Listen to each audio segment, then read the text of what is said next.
اور ہرا بھرا جنگل تھا۔ اس جنگل میں ایک نہایت نیک دل بچہ رہتا تھا جس کا نام جوڈ تھا اور اس کی پیاری بہن کا نام جودی تھا۔ دونوں بہن بھائی جانوروں سے بہت پیار کرتے تھے اور جانور بھی انہیں بہت پسند کرتے تھے۔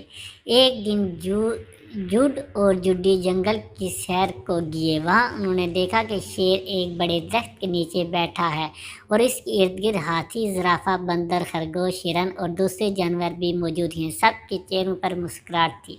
شیر نے جوڈ اور جوڈی کو دیکھ کر کہا، آج ہم سب ایک خاص کام کرنے والے ہیں۔ آج ہم کھانا مل بانٹ کر کھائیں گے۔ جوڈ خوش ہو کر بولا، واہ، مجھے بانٹنا بہت اچھا لگتا ہے۔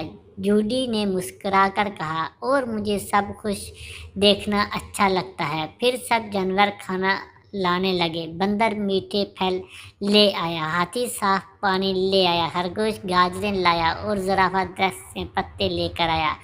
جوڈ اور جوڈی نے سب کھانا ایک جگہ رکھا اور کہا، اب ہم سب کو برابر برابر دیں۔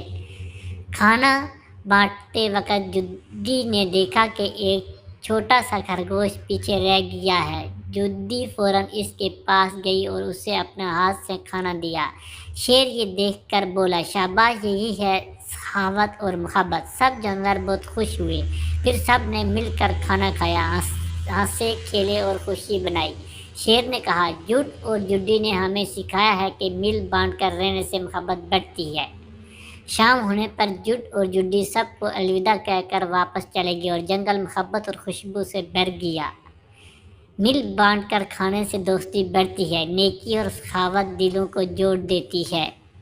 کی کہانی پسند آئے تو براہ کرم ویڈیو کو لائک کریں، بیل کا بٹن دبائیں اور چینل کو سبسکرائب بھی کریں۔ تھینک یو جوڈ اور جوڈی۔